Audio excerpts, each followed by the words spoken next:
All right, everybody. For those that are joining us here on Facebook for Facebook Live, thank you. We're excited to have you, and you can chime in with your comments and questions. We'll be addressing some of those questions after the podcast. But let's kick off the proper podcast, shall we, gents? Let's do it. Oh, and someone already said with the audio, hopefully we fix the audio. Yes. This is a short-term solution, then we have a long-term solution in the mail. Yes, it's coming. So, let's kick it off. Ready? All right. Welcome to the podcast. It's dedicated to making you a faster cyclist, the Ask a Cycling Coach podcast presented by TrainerRoad. I'm Coach Jonathan Lee with our head coach, Chad Timmerman. Hey, everybody. Our CEO, Nate Pearson. Hey. And we are here to answer more of your cycling and triathlon related questions today. You can submit them at trainerroad.com/podcast. Before we get into the questions, we have a number of things to cover, as we usually do. Firstly, reminding you once more that we have a Cyclocross Nationals event coming up. So Cross Nats are in the USA, of course, are here in Reno, Nevada this year. And in 2018? In 2018, in January. So, in 6 weeks or so. And we are going to be having a live event. We'll share more details next week, but it's going to be a ton of fun. We're going to have some drinks and light refreshments here. We're going to have some very interesting and knowledgeable people here, and we're going to be doing a live podcast event. So if you're here racing the events or here in the region, you should join us. It'll be a ton of fun. That's the first thing that we should cover. Second thing, we still have the job posting up for 3 software engineers, C# / Angular 2. You can specialize in back end or front end. And if you want to apply, go to trainerroad.com/jobs. And allows for remote work too, which is cool. Yep. You can live anywhere you want. Pretty cool. Almost anywhere. US helps a lot for time zones and taxes. Yes. And then the next thing is, if you haven't done this yet, you can go into TrainerRoad. If you use TrainerRoad, you can go into TrainerRoad and go into your profile on the website, and you can enable something. It's called Sport Sync, and you can enable syncing with Garmin and Strava, or Garmin Connect, I should say, in Strava. And we highly recommend doing this because we have some exciting stuff that's coming down the road. Yep. Get in, do that now. Yes. And next thing, Nate mentioned last week that we would have a blog post up on a topic that we covered last week, which was category upgrades, and that's up. So you can go through there. We put together everything that you need to know about getting a category upgrade. Removed all the confusion, made it simple for you guys. When you say we, it was you, Jonathan. Yeah. Good job. Thank you. Chad and I didn't do Can't anything. take any credit for this. I looked at it and went, wow, that's complicated. It's a lot of information. It is complicated. Yeah, now you no longer have to reference 3 different websites simultaneously to understand what needs to happen. So it's all in one spot. Nate, you had a tip that you wanted to share. The next thing, I probably 80% of the people listening to this know this, but I wasn't as aware of as other people. The NBC Gold app, it's I think $60 a year or something like that. Mm-hmm.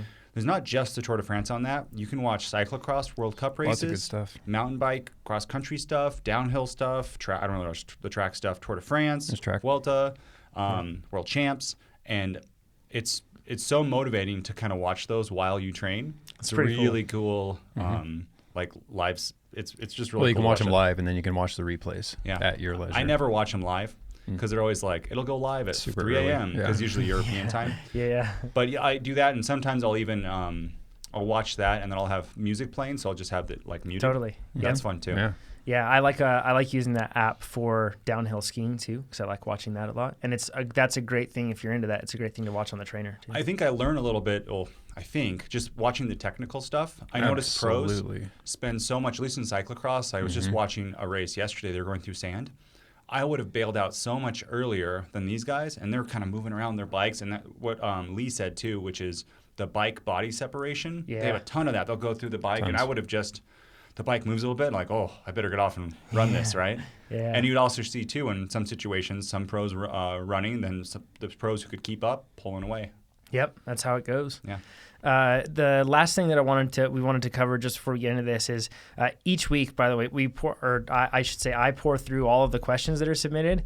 And I just I want to answer every single one. I really do, but we can't. It just wouldn't be efficient. There are literally hundreds. It'd be like a Truman Show 24/7 podcast if that was the case. But I just wanted to thank everybody for sending them in. But it really does mean a lot. It's awesome that you guys trust us with that. So really appreciate that. Keep sending them in, and we'll hopefully get to yours on the next episode. So keep on keeping on.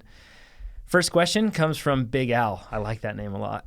He says, longtime lurker, finally pulled the trigger on a smart trainer and a TrainerRoad plan. Nice, man. Good job. He says, just a quick note to say that I really enjoyed the discussion around new dads and how, to keep some level of sanity, accommodations must be made to fit family, work, and training in. We understand that. Yeah, for sure. Coming from a relatively competitive background and seeing the slide in fitness was alarming and often played with my psychology. I can definitely affirm that too. Oh, yeah. I've totally experienced that. It's pretty frustrating. He says, in my transition from being a competitive cyclist to dad, senior manager, and husband, I've had to consciously distance myself from some athletes my age that are still chasing the dream and holding on to their identity as an athlete before everything else, often sacrificing significant portions of their life to win a power bar at the Cat 1 level. So yeah, we get that. He says, thanks, guys. Still crushing events, just on a far more selective basis. This is huge. And you might not remember this, Jonathan, but before you had your son, I was like, dude, it's time to get slow. Yeah. And you were like, nah, it'll be fine. Like, we'll work it out. And I was like, and you did well for a while. Yeah. But then you had injury and kid. Yeah. And you're not as fast as you were. No. And I think the injuries were probably the biggest thing that have held me back. But just like recently, for example, I've wanted to train, but with a sick wife and a sick kid, and then demanding job and everything else, you just don't this have, isn't unique to parents it. either. This is just a matter of reprioritization. When Totally racing is the most important thing, and then suddenly it's not. You have to kind of reevaluate and reprioritize, reorganize. Yep. I wish there was a category for because there's single people with I know a couple or people who are married, but then their partner works Super and they good don't support work. System. Yeah, exactly. So they don't have a job. They pretty much live the life of a pro racer. Yeah. Then there should be a category for I got kids and I got a full-time job. It's a lot harder, right? And I bet you if you look at a lot of, I don't know this, I'm not even going to say this. But anyways, when you do have to, I set my priorities differently as I had more kids and got busier with work. And rightly so. Oh yeah. I've had to do it. I know. It's something that the biggest thing that I've recognized is the fact that stressing yourself out over it does not do you any favors. And I've found that you'll be surprised at what you can maintain with your unfortunately inconsistent training that you may have to do just because of the fact that life gets in the way. And it's even with 2 workouts a week, 3 workouts a week, especially, you're fine there. But 2 workouts a week, and even when you can only fit in 1 workout a week, just don't add on to that mental punishment that you don't need that. That's not going to help make you any faster.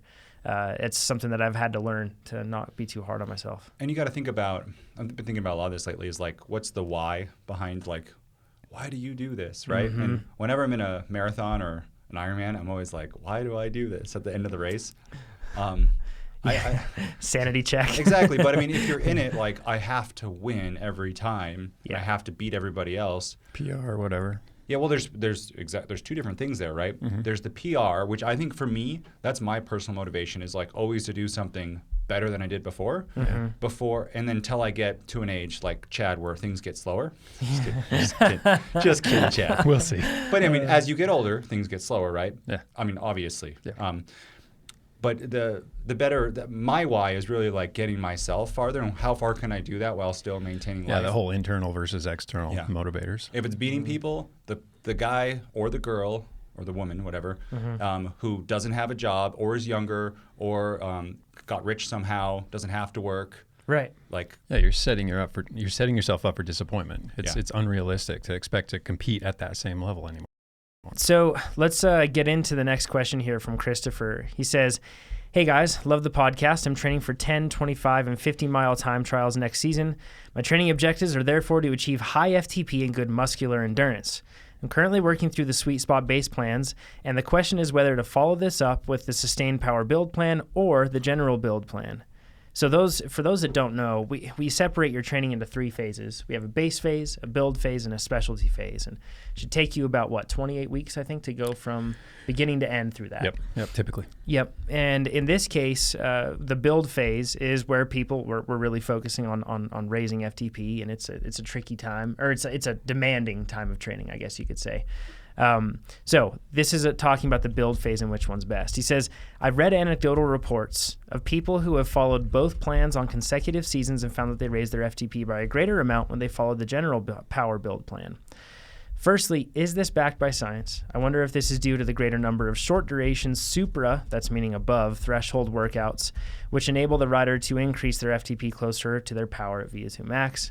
Would the general build block give me a higher FTP, but at the expense of the muscular endurance needed to ride hard for up to 2 hours? Thanks, from Christopher. Yeah, this comes down to almost a case of splitting hairs. I mean, we're pretty general when we start the base phase. You can go many different directions coming out of the base phase. Then when you make your build phase selection, you can go, it gets a little more narrow, but we're still addressing broad physiologic concerns. We're still trying to make you strong in a pretty general sense. We're just steering it a little more towards one direction or another. Mm-hmm. And it just so happens that there's a lot of overlap in all these build plans. I really don't think you could choose one build plan and totally derail your training heading into a specialty phase. Yeah.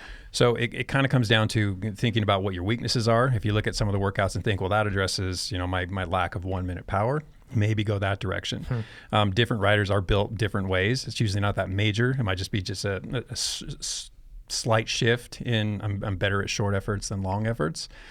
And which direction you choose to take that, emphasize your strength or address one of your weaknesses, is up to you.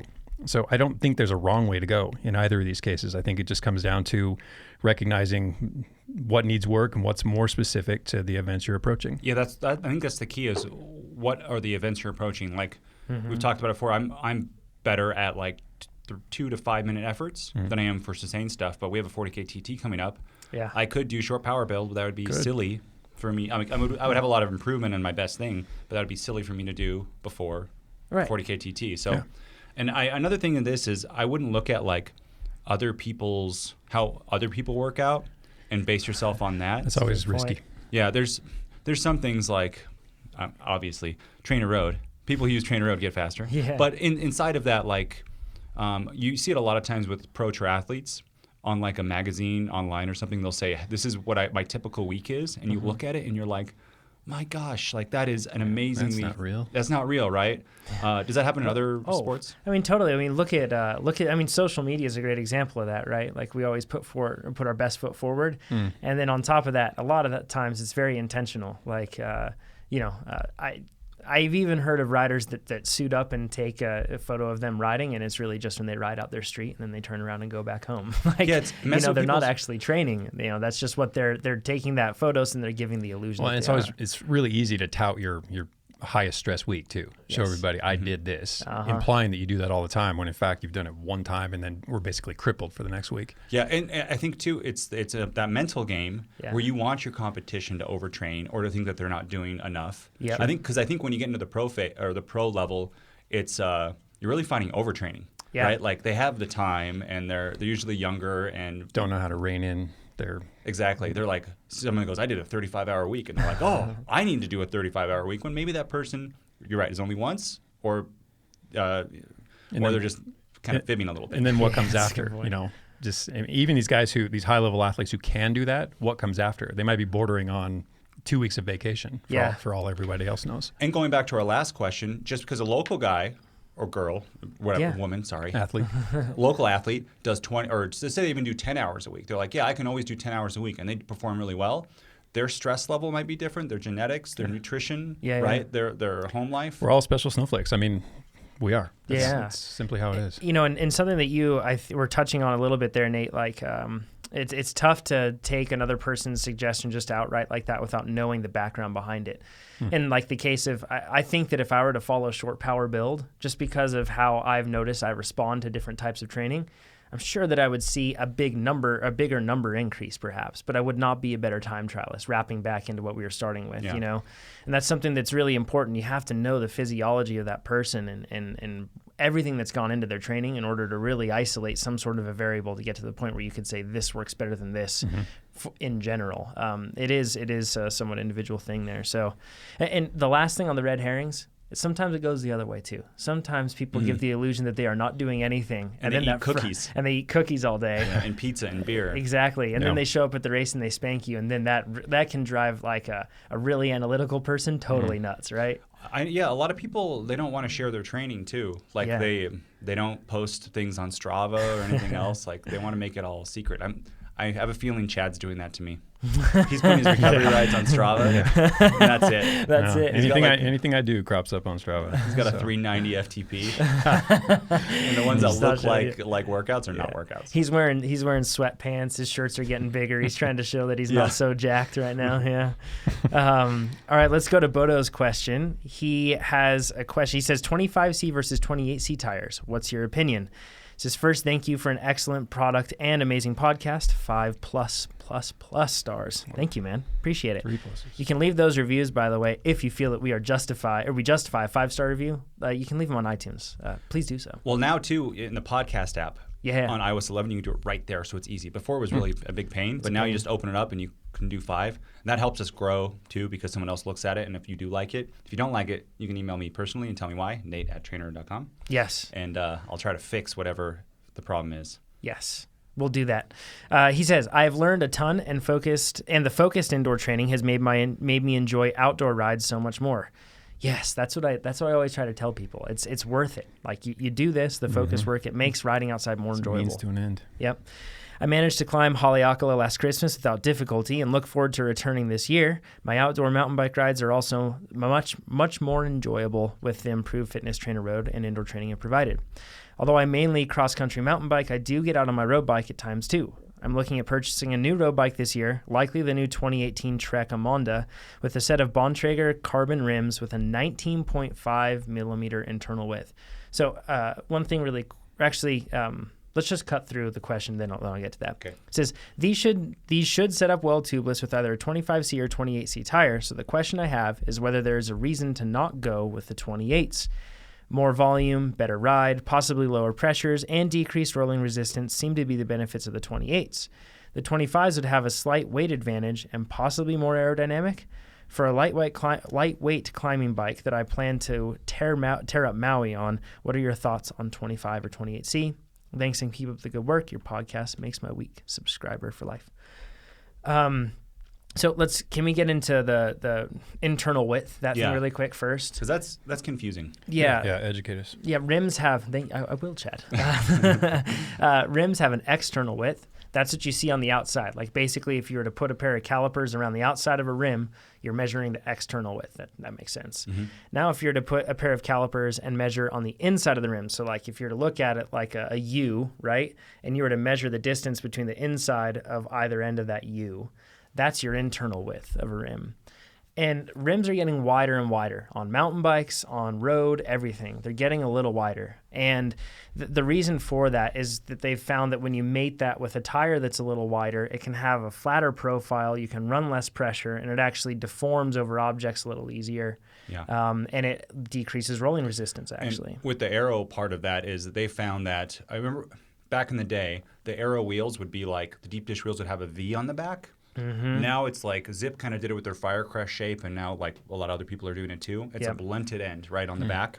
And what they found is it's best to have a blunted end on the front too. Mm-hmm. So by having that wider tire, it matches the aero side on the back, on the on the blunted side on the back, so that it makes it aero. Does that make sense? They want to make the shape the same the whole way. Yes, exactly. Yeah, good explanation of that. Yeah, and I think that something that a lot of people might misunderstand with these tires is the fact that they used to be like 17 millimeter internal width, everything else. And when you do that domes that tire up, right? Like makes it more pointy. Exactly, it makes it more pointy. And your contact patch is smaller, actually, too, right? There's worse handling, and then in our minds, worse traction. In our minds, like it makes sense that something pointy might cut through the air really well. But in this case, like you said, that's only looking at one piece of the puzzle, and there's so much more to it in terms of aerodynamics with the rest of the wheel. It's the tire with the wheel. Mm-hmm. Exactly. So these with the bike, yes, with the rider, with the rider, exactly. and in the environment in which they are, on the road surface. It's a lot of stuff. It's a lot.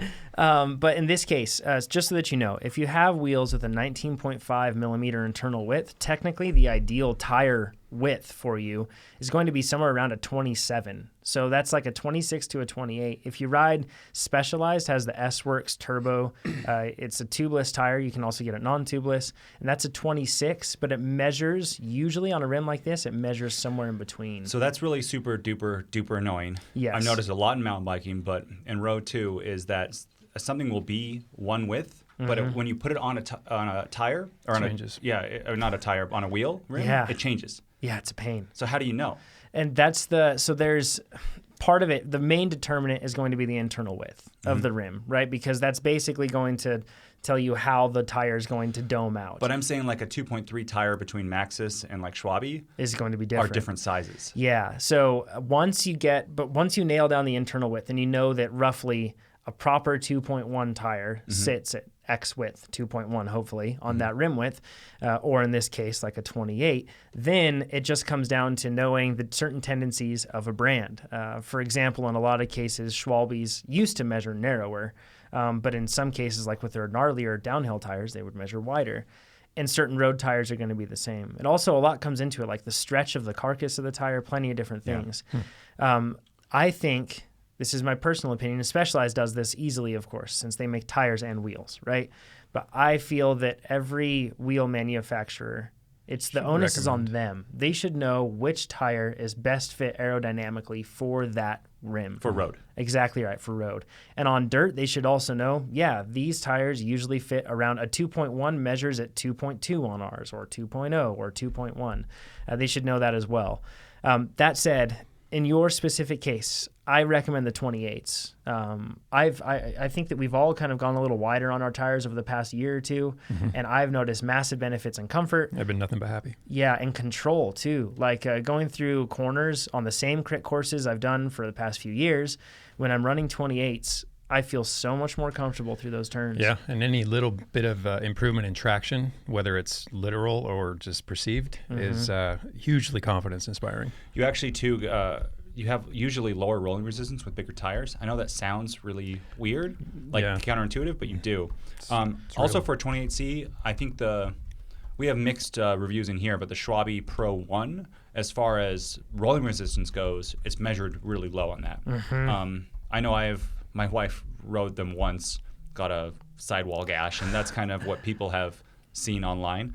But you could, if he's going to climb Mauna Kea, Haleakala, I wouldn't be so super concerned with aerodynamics climbing a big mountain like that unless you're facing a headwind. Yeah. I'd want comfort for... Yeah, and also control because, bumpy roads, slick roads, everything else. Yeah, exactly. Yeah, if it comes back down. Yeah, that's right, because you're in Hawaii, so you're descending and you could easily hit a rain patch. Oh, yeah. And having a little bit wider tires good there, too. So. Yeah, I mean, you are quite literally in a jungle when you're in there. So you'll get to spots where the road might just be permanently wet, and that can be a really slick endeavor. So, how do you feel about the difference in weight between a 25, a 26, and a 28C? I feel that it's negligible in the end. I think so too. Especially between these tires. When you go into mountain bikes, it's a little bigger. If you're talking like a 2.3 to a 2.1, it might be 150 grams. If you're talking like a 25 to a 28, you might be looking at 30 grams, something a lot smaller. Yeah. So it's a squirt of water. Yeah, and the longer or the more time I spend switching around equipment and checking things out, I just feel like weight matters less than I initially thought it did.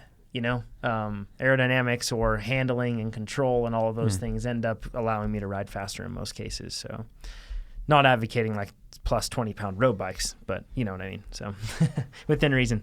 Robin, he says, hi guys, this type of query may have been covered before, but here goes. He says, for personal reasons, I haven't been following a plan this year, but when I have used the trainer, it has been purely threshold sessions, such as 4x10, 3x15, and 2x20 to try to maintain FTP. That's a rough way to do it, right? That's a very rough way to do it. Just sticking at threshold for as long as you can. Also, outdoors, I've really been punishing myself, especially on climbs where I've stupidly started using a bigger gear than normal and grinding them out as I find it easier to keep the power up this way.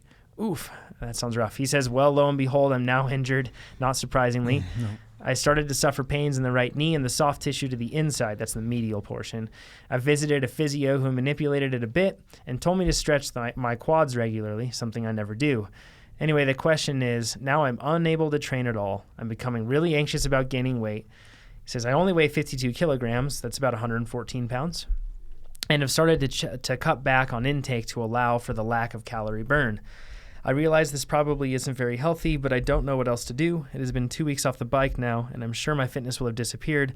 Certainly, my FTP will have nosedived from 220 watts where it was before. This is probably more of a psychological issue than a physical one, but I would like to know how you guys deal with prolonged periods of injury that prevent you from doing any cycling at all. Thanks, from Robin. Yeah, Robin, there's nothing inherently unhealthy about reducing your caloric intake, especially if your caloric expenditure is reduced also. I mean, you're basically keeping things in line, which is absolutely the best thing to do in terms of maintaining your, maybe not your body composition, but perhaps that, but certainly your body weight. It really comes down to the composition of the diet. I mean, if you're eating poorly, doesn't matter how little or how much you're eating, it's an unhealthy diet. So first off, make sure the quality of the diet's high, and then you're just trying to match your expenditure with your intake so that you don't gain weight. Yeah. It's really that simple. And I found there's different kinds of injuries too. Like when I broke my collarbone, good point. I didn't want to I totally relaxed. I wasn't worried at all about caloric intake or anything like that. Right. And I think I did lose weight, but I think a lot of that was muscle mass because I couldn't pick anything up in my upper body. It's atrophy. And what I found is just don't worry about it. As a person who's made I just looked at my training, like my 4-year training chart today. If you could give you a little hint on something. Hey. And there's big gaps in it. And I can see them from working on TrainerRoad. I can say that's when I had sinus surgery. That's when I had a broken collarbone. Yeah. That's when I traveled a lot. And each time, yes, body composition changes. Mm-hmm. And that's something too that I know in my brain when you start is that your weight, sometimes you even lose weight right away. You stop training and you lose a little bit of weight. Yeah. And then you start to gain it back. And I feel like you've lost some muscle and then it's all that gets replaced with fat and you start to gain it back again. The worst thing you can do in that moment is take confidence, I'm still losing weight, and then just double down on the brownies and everything else you're eating. That's the worst thing you can do. But basically just chill. Yeah. Right? And it'll be a road back. It'll be a fun road back because you'll get it back relatively quickly. Yes. I think it's always easier to get it back than the first time you went there. Mm-hmm. And just don't stress about it. Yeah, you have to. I find in my mind, I have to tell myself it's okay to gain a little weight. Mm-hmm. I need to be okay with that. Well, and in Nate's case, and maybe not Robin's case, I mean, you had a body that was healing. I mean, a knee injury that's more of an overuse injury as opposed to broken bones that need to heal. Mm-hmm. The last thing you want to be doing is reducing your intake to the point where you're actually starving a body that's trying desperately to heal itself. Yeah, and I read online too. There was different reports, but how much it takes, how many calories it takes to actually heal a broken bone. It's a lot more than you would think. Yeah. There was a huge range of how much it is. But just if someone does break a bone, I wouldn't be concerned at all about body composition. Heal that bone first. Yes. Sure. Then worry about it. That said, Robin, I can totally understand your dilemma here. Yeah. I felt the same thing plenty of times. I'm sure we all have. So I understand it. The one thing is, cutting back too much, obviously, on what you're eating could be bad. But like Chad said, as long as you're doing it within reason, because your expenditure is going down as well, and that's just fine. Yeah, keep the quality high and just, get on the scale every morning. See what's happening. If it's trending the wrong direction, you're eating too much. Something that I've found helpful with dealing with knee injuries like this is the fact that, when you're in those moments, just think of it as an opportunity to double down on strengthening your core, on working on flexibility, on working on your mental game, on doing anything like that. And you can even substitute exercises in order to maintain that aerobic capacity. Totally. So, swimming is an easy get. Mm-hmm. But if you're not a swimmer, I thought of a couple things. I wanted to say rowing, but rowing is definitely a low body sport as well as an upper body. Yeah, but sometimes with some knee injuries I've had, I don't think rowing would hurt it where cycling does. Yeah, and that's a possibility. That's something I was going to get to with like stand-up paddleboarding or even Nordic skiing, so cross-country skiing. Yes. If those things don't cause further knee pain, then you might be able to get away with those, and those are hugely aerobic. You're not going to suffer any loss in aerobic capacity if you get out and do some cross-country skiing in place that you're riding. Usually running. If it hurts cycling, it's going to really hurt running. Yeah. But stair climbing, I've seen people too where it hurts cycling, but it doesn't hurt stair climbing. Yep. Yeah. Just things to maintain. Did you guys know that I started as a cyclist because from running injuries. It's so common. Yeah, I feel like it is. Yeah. I started as a runner. I wanted to do a marathon, and then I would get injured so often. I looked at triathletes, and I'm like, whoa, you could space them out. I'll get injured less often. And I did, and then I started cycling after that. Yeah, that's pretty common transition. Yeah, so hang in there, Robin, and try to just double down on focus on other aspects of life, and it'll be all right, I guess, is the end. Like Nate said, he's been through that dip plenty of times and come out on the other side. And he's gotten pretty good at it, actually. Yeah, actually. Going from down here to many times. No doubt. Next question is from Nathan. You can just ask your questions. You don't have to send it. He says, hey guys, love the podcast and training with TrainerRoad. Hope you could help me out as I can't find any good information out there. I'm an age group triathlete racing sprints, Olympic, and half Ironman races. Those are all different durations. For the roadies that are listening, those are all different durations of triathlon, from shortest to longest, or to longer there. And eventually I'm planning on doing a full Ironman race. I currently use mountain bike shoes with SPD pedals on my bike. I love the idea of being able to run through transition with shoes on and hop on my bike and immediately take off. I blow by many racers as they are on their bikes trying to strap into their tri shoes coming out of T1 and coming into T2. I don't lose much time in transition by putting on the shoes, and I usually have one of the faster transition times in both T1 and T2, even though I am taking shoes on and off in transition. I feel this approach is much faster than messing with trying to strap my feet into tri shoes while on the bike. That being said, the mountain bike shoes are slightly heavier, about 243 grams total, including shoes and pedals. That seems really light, shoes and pedals for 243 grams. No, heavier. Heavier. Okay, yes. Sorry, I misread that. I was going to say those must be like ballet slippers for mountain bike shoes right there. And slightly less aerodynamic than the road shoes as well. Would there be performance benefits with using a lighter shoe and pedal setup? I feel I would lose time on the bike with strapping into my shoes while on the bike, but I'm concerned I will be losing even more time over the distance of the race by using heavier shoes and pedals. I'm less concerned with the overall rider bike weight and more concerned with spinning weight, and if that even matters. So he's talking about the weight isn't just fixed on his bike, but it's actually rotating. Am I missing something, he asks. Thanks for all you do. I think we should put this in, or I should put this in context first, because a lot of people probably don't know what he's talking about. Please do. So triathletes, weirdos, right? Can you explain transition first, actually? Yeah, okay. Like what transition is? There's T1 and T2 in a triathlon. That's transition 1 and transition 2. Mm-hmm. And those are the phase where you change equipment in between one sport to the next. So when you come out of swimming, you transition from swimming to the bike, and that's called T1.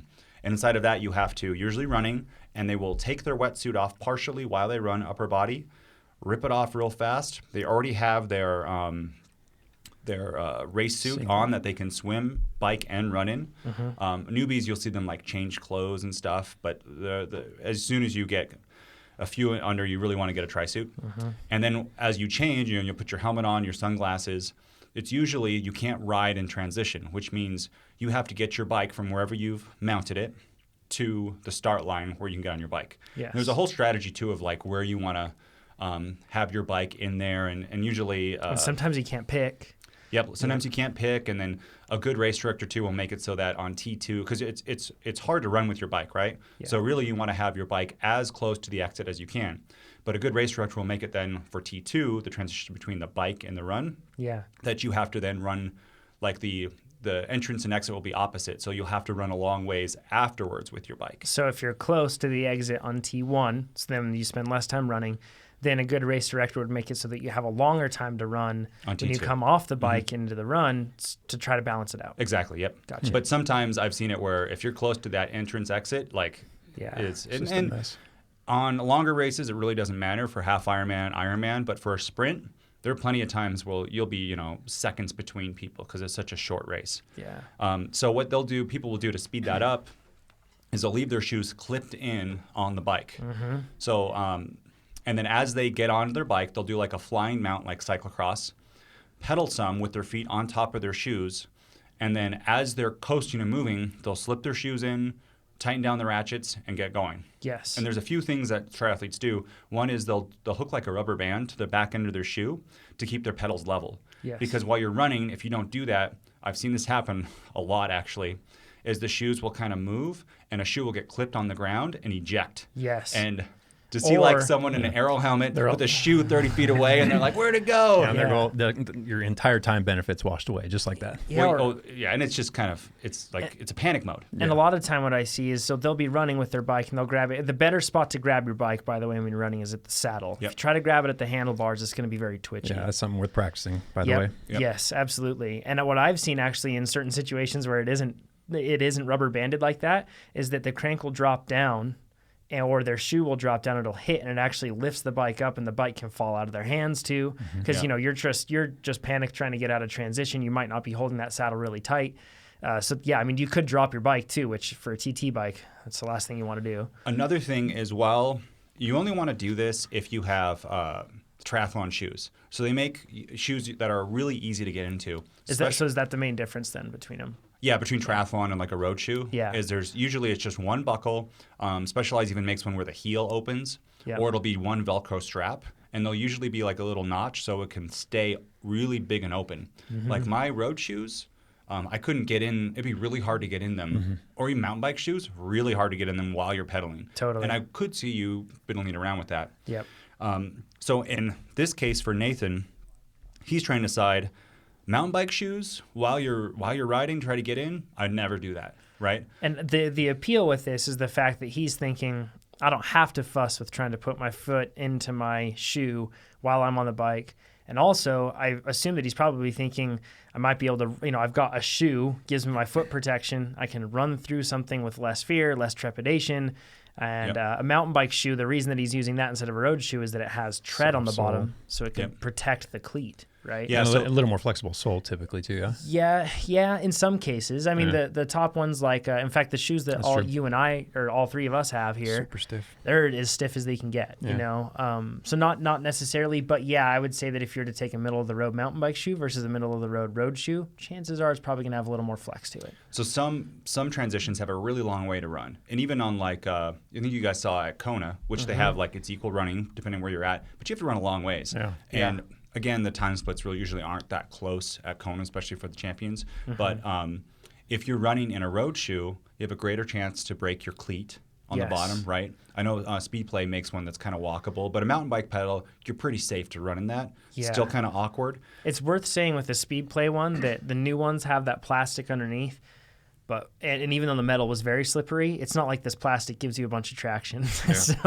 Like it's still really slippery. You'll actually get better traction with like a Look or SPD SL style cleat that you'll have, but you could easily break or mess up that cleat. So I think for transition, I truly think if you're good at it, the fastest way is to leave your shoes clipped in, to do that flying mount and get on. One thing you have to watch is don't mount a bottle behind your seat if you're going to do a flying mount because you will hit that. Denied. It's not going to happen. You'll get rejected. It's like a shot block. Bam! Exactly. Which would be funny, but probably pretty painful. But it's something you have to practice. Don't do it in the race. And Nathan has seen, especially at the lower, like the fastest guys, you can see them. We have a pro triathlete here. I've seen him do it. It's like so smooth, seamless. I'm pretty much I can be clipped in and start with him, and I he won't lose no time to me. If with him starting on the top, the new people you'll see them all veer around. It can get pretty sketchy. Even pros, Simon Whitfield in the Olympics, TrainerRoad user by the way, but he fell trying to get his shoes in because he hit somebody else in the Olympics. And he was out of the race then. So. Such a pain. I know the other thing to think about is that usually triathlon shoes aren't as aero because they have that big buckle and stuff. They also have like a ton of venting on them usually to like, and I assume it's because they're thinking like you're wet coming out of the water, so it's supposed to like let water drain. Yeah, and those can't be aerodynamic compared to a shoe that's designed to be more aero, I assume. And another thing I don't like, tri shoes have holes in them. Yeah. And I've even seen running shoes that have holes in them, and if you run through a puddle, it's horrible. But by the time... It doesn't make much sense. It feels like... Not really. I'm kind of shocked they haven't thought that through. Unless you're like... So this is kind of gross, but if you're an Ironman athlete, some people pee on the bike and it runs down into the shoe. Yes. I can see then where you need a hole in your shoe. Yeah. But when you get out of the whatever you swim in, by the time you get on the bike, you're not dripping water enough that it pools in your shoe. So I think that should happen. But going back to the aerodynamics, I personally, we even saw it at Kona, if you had a more aero shoe and you're doing a longer race, I would put it on in transition, go to the start and do it, because I think the time saved with that aero shoe is of consequence. Yeah. Exactly. Yeah. This is different if you're racing like ITU stuff where it's draft legal, where you have to get in that pack and definitely jump on. If it's a sprint, I think I would rather save that time. Yes. And, you know, I could also see people talking about like dual-sided entry with mountain bike pedals. Speed plates have the same dual-sided entry, and you know, maybe it's easier to clip into, but I find that once you get used to your pedal and cleat system, you can clip in just fine. It's a one-time deal too. It's not like a mountain bike where you're constantly on and off, or a cross race where you're constantly on and off and you have to toe in. It's pretty easy to figure it out. One time. That being said, I think there's no shame in like riding mountain bike pedals if that feels good for you. Sure. Especially too, you can save hundreds of dollars by just using the same setup between each bike. Yeah. My wife uses mountain bike cleats and duathlons, triathlons, and just road riding. She likes getting in both sides and easy to clip in and out of. Right. He mentioned the aerodynamics. I looked into this, and so Specialized has their Sub 6. That's their lace shoe, and it has like a little like latex cover. You can pull up and over, and it covers those laces as well, just to make it even more aerodynamic. We were actually talking about a strategy with these shoes. I'll get back to the aero stuff, but we've seen a lot of people using the Giro lace-ups, triathletes, and what they do is, what are those laces called? They're kind of like flexible laces, basically. I don't know, but if you're a triathlete, you should use them on your shoe, on your running shoe. Yeah. But you could use them also on your bike shoe. Yeah, and I've seen that before. It's little rubberized shoelaces. They're elastic, yeah. And I'm 100% sure this voids your warranty, but I've seen a lot of people using the lace-up road shoes, and they cut the tongue out so it's easier to slip your foot in. So once again, that will totally void the warranty. And then they'll put those laces on there, and that allows them to just slip on a shoe. And in this case, when you're looking at aerodynamics, Specialized said that they're Sub 6 versus a traditional road shoe, whatever that means. They say that's their S-Works road shoe when they did the test. Which that one looks very sleek. It passes the eye test. It's just got 2 little Boa Dials and a tiny little toe strap. And that one, from another Specialized athlete, said that when he took it to the wind tunnel, it was much faster than their Tri-Vent, which is their triathlon one that has the heel opening and all that. There you go. So when you look at this, if you were to compare the lace-up one with that cover versus their Boa shoe, that's 35 seconds over 40 kilometers. That's about, I mean, we're not far off of a second a kilometer of what you're going to be getting in terms of an advantage there. That adds up when you're talking about a full bike leg, on something like a half Ironman, Olympic, anything like that. So it does add up. And I can only assume that a mountain bike shoe, as sleek as it may be, will only be slower. I mean, it's got tread underneath there, and even if you pedal toes down and everything else, I'm sure there's still some wind catching there. A lot of wind, yeah. So let's say we'll just say that Specialized is right? Because it is marketing. Of course. But they are saying it's faster than the other product. Yep. So let's say on a half Ironman you save a minute. Yep. The time that it takes, and I think you could too with those shoes, you could have we talked about the cover. You don't leave it off your shoe. You just have it kind of a little bit folded over. Yeah, you can kind of fold it forward like it bumps up against the cleat on the base. You could just fold it up into that, and then you just slip it back over. Speed laces.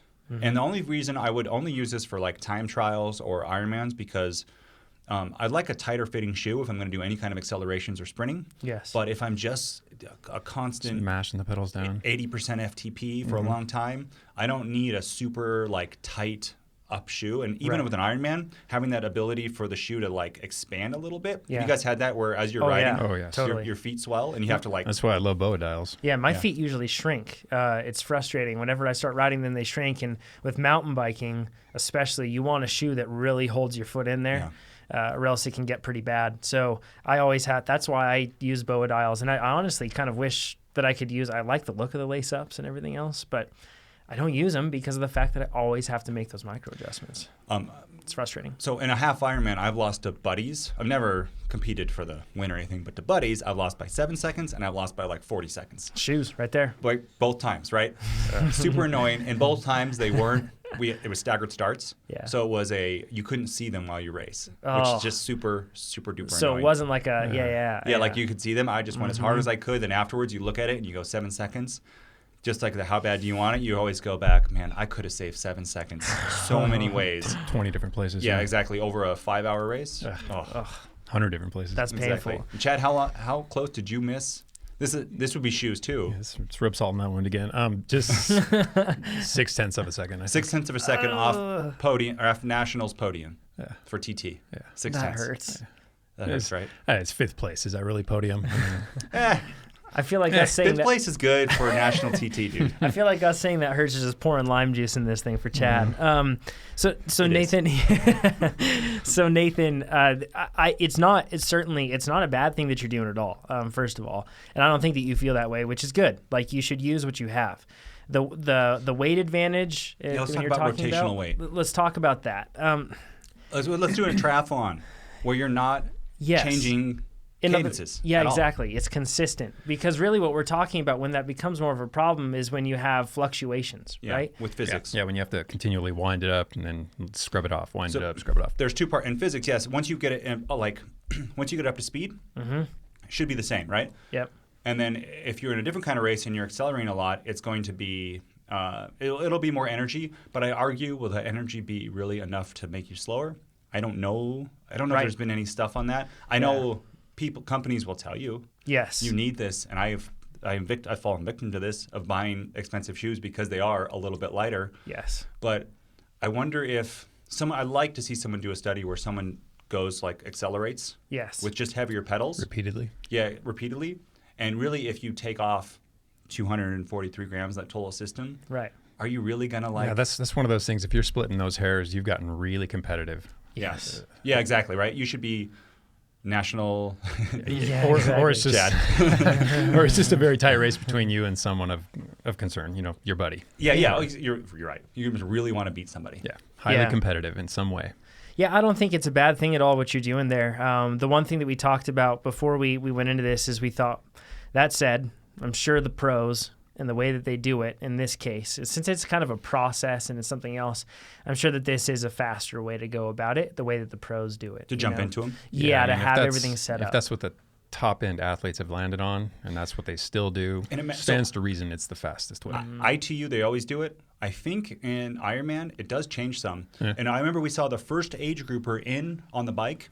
He had toe cover, like aero toe covers on his shoe, which he had to have put on the way that they were. Yeah, in transition. Yeah. But, I mean, that doesn't say that it's faster, though, because he might have just had like a 30-watt FTP higher than anybody else. Yeah. You could just be, you know what I mean? And something else we should cover, too, although we're pointing out the fact that, like, in this case, it would seem that the pros would have tested these things out with transition and everything else and found out what's best and refined their approach to it. Professional athletics, especially in the cycling world, I haven't seen it quite as much in the triathlon world, but it might just be my lack of familiarity. But on the cycling world, it's not necessarily the best example of everything to do. There's a lot of tradition that kind of misguides things. So questioning it like you're doing, Nathan, I think is good. Like trying to find the best solution for you is a good way to do it. And historically, triathletes are the ones. Like they're not so concerned about like coolness or tradition. Yeah. They just want to go faster. Yep. And they have all the a lot of innovations that have come into the cycling world have come from triathletes because they're like aero bars, sweet, aero helmet, hell yeah, TT bikes, I want to be faster. Look at TT bikes these days. I mean, you have to just take all the parts off of them to make it legal to ride in a road race or a TT because they're designed for triathlon first. So.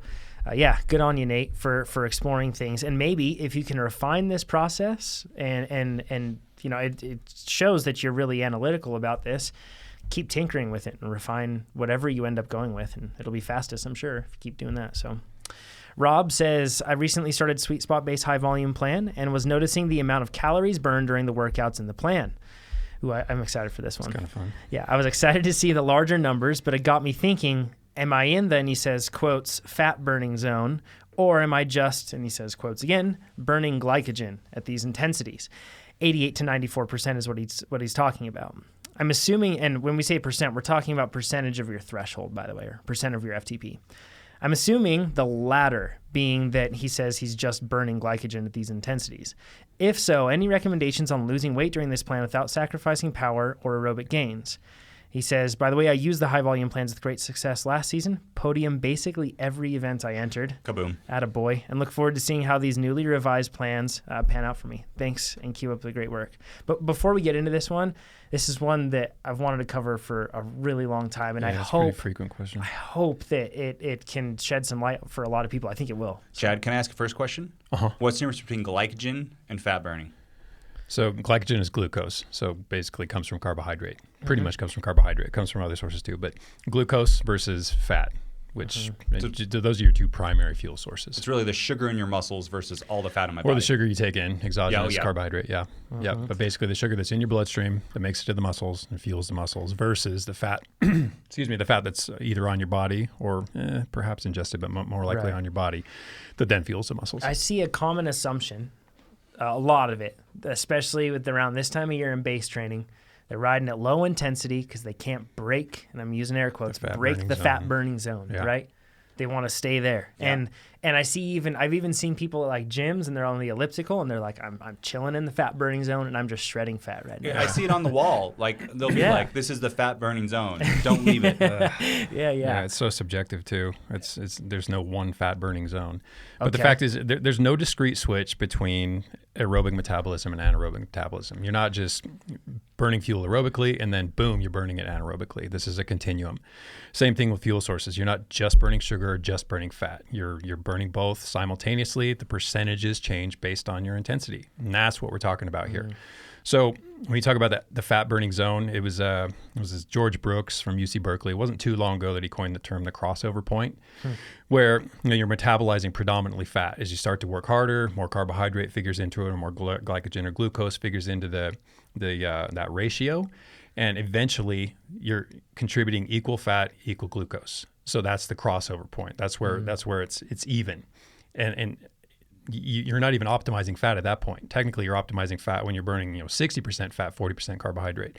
So that crossover point doesn't necessarily even pertain to what he's asking.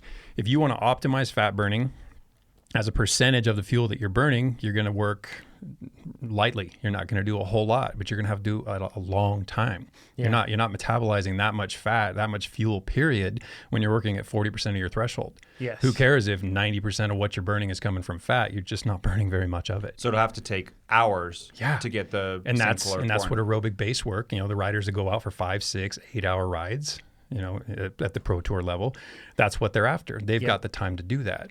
Yeah. And something with this, though, that I find interesting is the fact that I think a lot of people think, all right, so we get to that crossover point, and then at that point, it becomes a glucose game, and then the fat disappears. I'm no longer burning fat because I'm out of the zone. Only as a percentage. The percentage of all the fuel you're burning now a higher percentage of glucose than, as a ratio of glucose to fat. You're still burning basically as much fat as you were. Now there's just more glucose being dumped into the system. So it's not as though your fat, say you're burning a gram a minute, which is super efficient, not terribly realistic. But say you're burning a gram of fat a minute, it doesn't start to decline, not at sweet spot territory. You have to work really hard, generate a lot of lactate before lipolysis is actually blunted, before that fat burning starts to taper. So if I do a workout that say it has 90 minutes of sweet spot over like 2 hours, which would be a pretty hard workout. Yeah. And then I did another workout that had 90 minutes of just like purely aerobic. Yeah. I would probably actually burn more fat because at the 90-minute you're working harder. And it would also depend on your level of aerobic efficiency too. So the more aerobically inclined you are, the more fat you burn at any work level. The less carbohydrate you rely on because your fat burning system is very adept at fueling the muscles using fat. But if I was the same person, I would probably be burning the same amount of fat between those two. Yeah, pretty close, yeah. But I would be burning way more total calories because of the glycogen and glucose added to the sweet spot work that I'd be doing, right? Sure. Yeah. And so that's if I want to lose weight too, it's about calorie burn.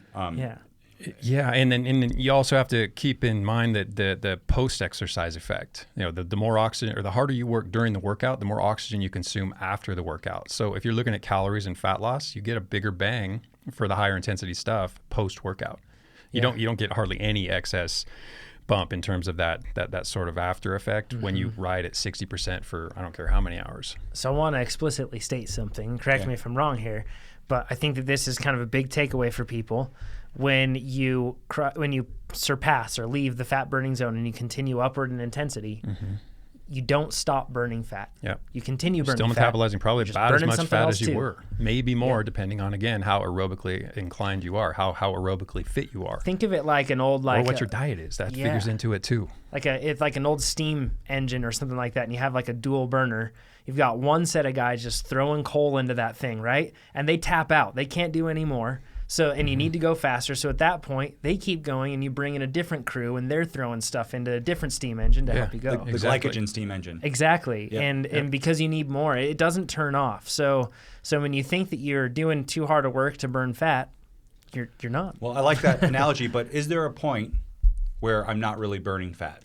Yeah, there is, and it comes at a pretty high, a very high work output. So we're talking above threshold, like, upwards of, and this is subjective, upwards of 80% of your VO2 max. So you're working really hard, dumping a bunch of lactate into the system, and that has an influence. And there's probably other things beyond my level of understanding that slow down that rate of fat burning. What percentage FTP is that? Again, subjective, but I always just use 1.2. 120% of FTP is typically where most people's VO2 max. I mean, we're all real close. Yeah. So at 80% of VO2 max, you're really close to threshold. We're talking like 98, 100%, 102%. So right in that ballpark. Yeah, there you go. So it's hopefully that brings in some insights to everybody, and hopefully it makes you feel like you're not missing the boat if you get out of the fat burning So zone. I think too, if he wants to lose weight, like actually sweet spot for like the amount of time per calorie burn is one of the best. It's a huge burner. Yeah. And you're burning a bunch of sugar, but you're also burning a bunch of fat. And, ounces are lost on the bike, pounds are lost in the kitchen. You got to look at your diet. That's where most of that weight loss is going to come from. Truth. Along those lines, Nate doesn't have aero legs anymore. I just feel like we need to point this out. Oh, geez. You make me blush, guys. This is true. I noticed this yesterday. That's not that true. Yeah, but you've changed the way that you're approaching things in the kitchen. So, yeah, it's kind of an interesting way of looking at it. So I had a shorter kid on, and I walked into his office, and he admired my legs. It's weird working at TrainerRoad, right? It's a strange place. Matt says, "Hey guys, so I just recently got a wild hair and decided to give a few of the Epic rides a go. Whiskey 50 and Carson City Off-Road specifically. For those that don't know, Epic Rides is the most popular mountain bike series in the U.S. right now, and they have a 15-mile race, a 35-mile race, and a 15-mile race. And yes, they are. It's a ton of fun. They make like a whole weekend out of the thing. It's a blast. They have fat tire crits, the whole deal. Anyways, he says, I know you have participated in these events before. We did Carson City Off-Road. We haven't done Whiskey 50. And was wondering what your training plans were leading up to those races. How soon did you start training? What can I expect as a first-time Epic racer? Thanks in advance. So we're going to lay out ideals because we didn't necessarily prioritize this. This wasn't like something that we fully prepped for and centered our whole season around. We just showed up. Yeah, pretty much. Yeah, basically we did that whole maintain a certain level of fitness and just see how everything goes. Yeah, because we had different targets on our radar. But we'll talk about the ideals here. Something with this too, just so that people know what's coming up ahead. All three of us, well, Nate, you're already into Leadville. Yep. Because you deferred your entry from last year that you got out of the lottery. Yes. Now, Chad and I are in the lottery. All three of us are signed up. So anybody listening from Leadville, we're in the lottery. A little preferential treatment would be okay. But Chad and I and Nate as well, we're all signed up for the Tahoe Trail 100 to qualify for it. It's just a little nerve-wracking. 2 weeks prior. To bank the whole, qualifying for Leadville on one day. Because heaven knows what could go wrong in a mountain bike race, right? Mechanicals, crashes, who knows what else. So, well, we've booked our flights and our hotel, and so we gotta you guys can Swanee me. So we get I'll have you out on the course, handing me bottles. Just gonna hit the brew pubs. Yeah. Thanks, Chad. This one's for Nate. So we're kind of in the same vein in the sense that we're doing an endurance mountain bike race. All three of us are going to be. We have all plans to do Leadville this year. So.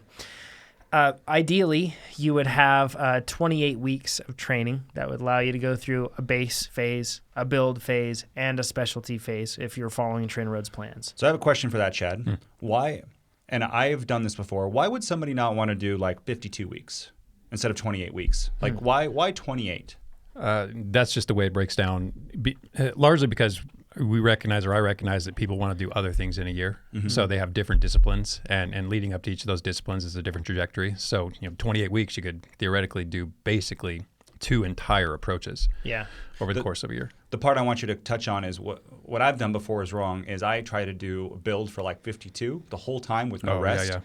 And I just, 2 months before the race, I was like, I hate this. It's basic periodization. Sure, yeah. I want you to either quit. Burn yourself out physically, psychologically, a little of both. Yeah, that's why it's just a long time to target an event. I've heard you say this before, too, is if you have 1 year out, pick another one out. Do something else. Yeah, pick another type of event or some other fun event that's way before that. Yeah, it can be the same type of. It could be literally the same.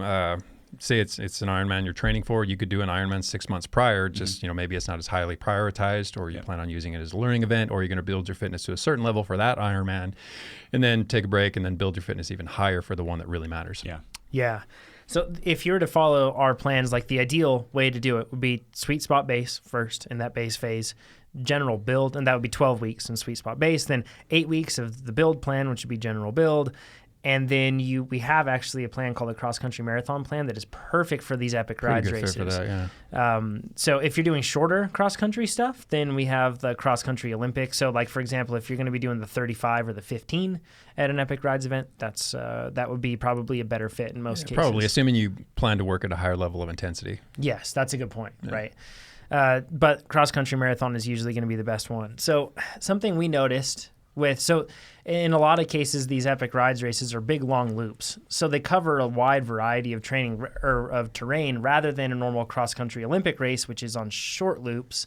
And those short loops usually have a lot of punchy or steep or challenging sections that end up, it's more just like really hard punches, almost like cyclocross. Anaerobic kicks. Yeah. Whereas these tend to be more that, it's bringing you out on a long loop. And in that case, you end up seeing a big variance in terrain, a lot of consistent stuff, a lot of surging, kind of a mixed bag, which is why the cross country marathon is a good plan for that, right? Because it covers that. Agreed, yeah. In this case, you would only have, 20 weeks until Whiskey, 27 weeks until Carson, so you'd pretty much be able to get the whole thing in. In my mind, it'd be best if he planned to peak or picked one of those events if he was planning to peak for one. Yeah, I'd focus on doing well at Carson, considering that it allows you to get in the entire base build specialty cycle, and then just know that Whiskey, you're not going to be as sharp as you're going to be for Carson, but you can still be pretty fast. And that's a really good strategy, too, is to have, 7 weeks before your awesome. race. Perfect practice event. Yeah, exactly. You can refine everything from your equipment choice to your pacing strategy to your nutrition strategy to the type of pillow you use. Who knows? Like when the night before. And even the fitness, like what you said. So the cross country marathon plan has anaerobic efforts, VO2 max efforts, and sweet spot with punches. And the idea of sweet spot with punches is Chad, I'm speaking for you but you know these plans about as well as I do, yeah. Yeah, so sweet spot, meaning that probably on a marathon course, a lot of your longer climbs are going to be sweet spot, and then you put in the punches because those are those little you might have to surge over a rock, or it gets to a 12% grade for just 15 seconds. Or you have to pass somebody. Yep, you have to pass somebody. Yeah, off-road terrain is highly unpredictable. I mean, there's so much variety. Yep, and then you have to go back into sweet spot. What you don't want to do is surge on that and be like, I got nothing. Give me 90 seconds. I'll be back, right? That's really going to hurt. Now, in this case, for Carson City Off-Road last year, it was insanely hot. Yeah, we blew one thing. It was the fact that we did not prepare for the heat at all. Yep. Yeah, we didn't. We have a pretty solid excuse, but it doesn't change the fact that we basically melted. And we don't have a solid excuse. Yeah, we don't. It was on the weather forecast. We just forgot. Yeah, exactly. Okay, yeah. And that's right. Everybody that was there, I mean, no matter how prepared they were suffering in that heat. It was rough. Whiskey, chances are you're not going to have, you're up at high elevation there, a little higher than Carson. Carson's at about 5,000 feet, or 4,500 and up. And then Whiskey, I think you might be around there, maybe even a little higher. So in this case, and that's earlier in the season, chances are you won't have to deal with a lot of heat at Whiskey, but at Carson, be prepared for that. I assume they're going back to, I haven't asked them or anything else like that yet, but I assume they're going to the longer loop, which means that the heat will be less of a factor because you'll spend a lot more time at a lot higher elevation. I think that you'll get up to around 8,000 feet with that one, somewhere around there. So probably just below, but you'll be high above Lake Tahoe looking down on it. So we'll have plenty of details, I'm sure, as that approaches. Yeah. Oh, yeah. It'll be pretty fun stuff. So the one thing also that we could say, not for every race, but for the Epic Rides races, they were very detailed on their aid stations, not only where they were, but also what they would have at the aid stations, which is really helpful.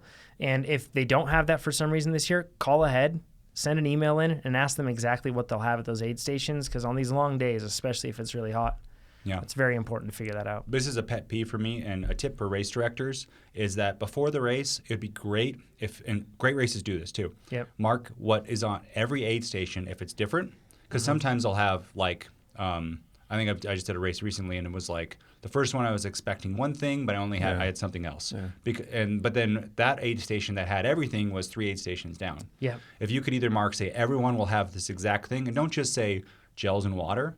Say we're going to have the brand names, sizes. And even you'd be really super awesome if you could tell me the flavors too, because sometimes the grossest thing I've ever had was a Power Bar tangerine 100-degree gel at New Orleans 70.3. It was just like, it burnt my mouth. It was, But if you could say the flavor, because flavor is a big deal for people, especially in long events. You give me scratch lemon lime versus matcha green tea. Yeah, no. Exactly.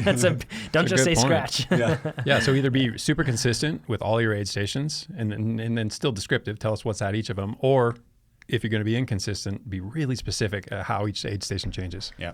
Yeah. With the Epic Rides races, they usually have self-sorting. They have like a situation where you can get into like a better corral, and I think it's based off of like previous finishes, or you can also like buy into that, I think. But I believe, I may be wrong on the buying in part, but they also had like self-selecting spots. So you can kind of fall into position where it was like experts here, beginners here. But even then, those fill up really quickly.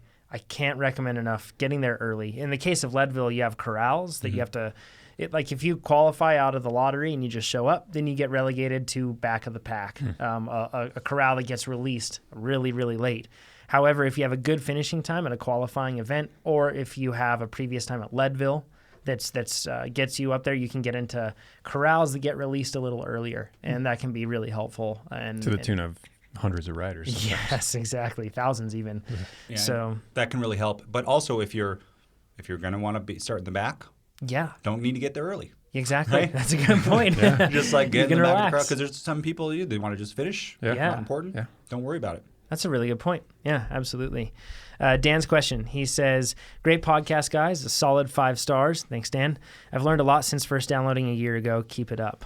I'm just wondering how detrimental it is to doing strength and conditioning gym session within an hour of doing a TrainerRoad workout. At the moment, I'm fortunate to have gym time allocated as part of my working day in the military and have access to a communal watt bike that I use for TrainerRoad. That's a spin bike that has a power meter that can pair to TrainerRoad. It's pretty sweet stuff. And normally do an hour of weights and balance work prior to my TrainerRoad workout with a gap of an hour between. It occasionally lays on a bit more fatigue to my TrainerRoad workout, but generally I'm exercising my more, and he says in quotes, non-cycling muscles to build rounded fitness, and it therefore doesn't seem to affect my ability to hold the numbers during the workouts. He probably looks like less of a centaur too, so good on you, man. He says, am I going to have to pay the piper for this extra fatigue at some point, and or what am I costing my workouts by doing it this way? Any advice would be greatly received. Many thanks from Dan from across the pond in the UK. So before we get into this, to review, we've talked about 2 things ad nauseum many times, that you're never going to be a top level strength athlete and a top level endurance athlete simultaneously. That's unrealistic. Yep. And also, if you have the option and you want to optimize the benefits of both, you try to stagger them at opposite ends of the day, or even separate them by more time than that if you can. Okay. With that in mind,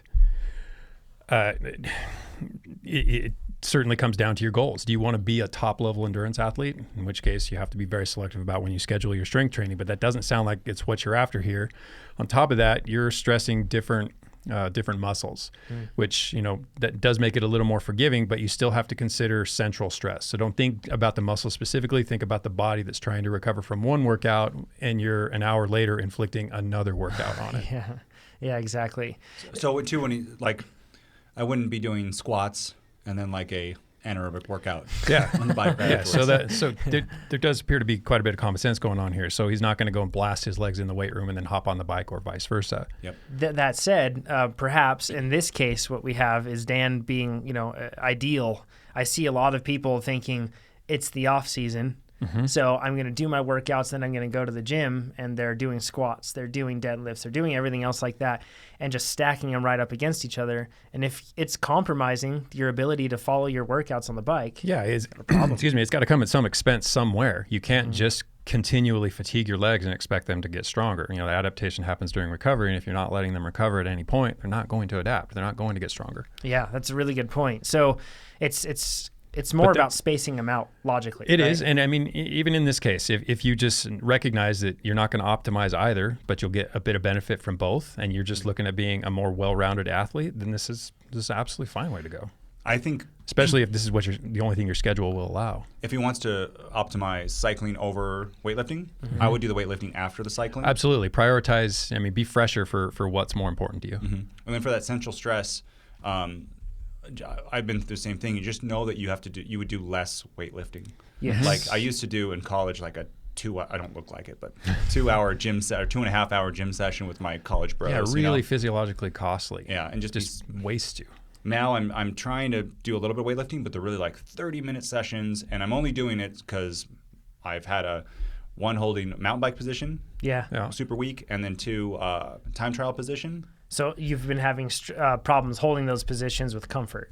Yeah. And I have to say this too. When we did the Dan Enfield episode, Dan said that, Nate, the only way to fix your neck is surgery. And we have so many emails between us. We didn't challenge Dan on that point, but so not the only way. I didn't think it was appropriate to get into an argument about that right then. But one user, and I tried to look up his name today, couldn't find it, but he recommended a book called Treat Your Own Neck. Okay. Which has all these from the McKenzie. It's a famous doctor, McKenzie, and he's got a whole system. Yeah, system around it. Yeah, this same guy recommended Treat Your Back for me, which there we are. Yeah, it's great. So far, so good. I have found it's really helped my neck pain a ton, and I think it's helped me on long rides with neck pain and in the aero position with neck pain too. Good. So I need to. I'm not like all the way there for making it.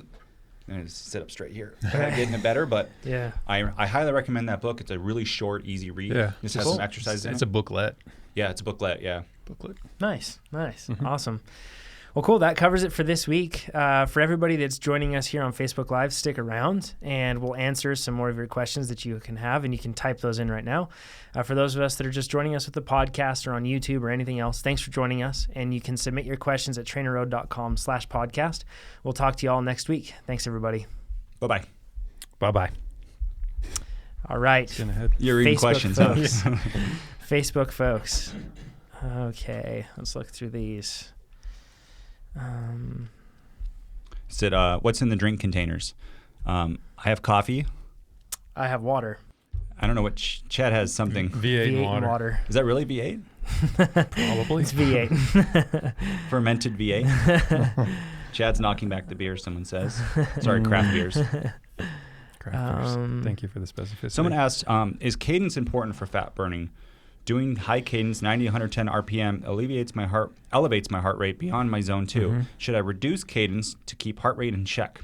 Thanks in advance, and love these live sessions. Good stuff. Keep it up. Yeah. So Alex, if you look at this relative to the muscle fiber continuum, where your slow twitch fibers require just a little bit of force recruits them, and then as the force requirements or how hard you're pushing the pedals increases, you start running through that spectrum and recruiting fibers that are capable of exerting greater amounts of force, but they also burn more and more sugar.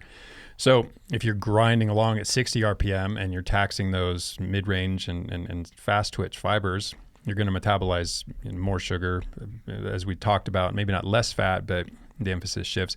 Either way, if you can keep the cadence light and the muscle contractions light, then you have a much better chance of doing that aerobically. And the more aerobically inclined you are, the more fat you'll burn as a consequence. Question from PJ. My question involves anaerobic threshold versus endurance and sweet spot power.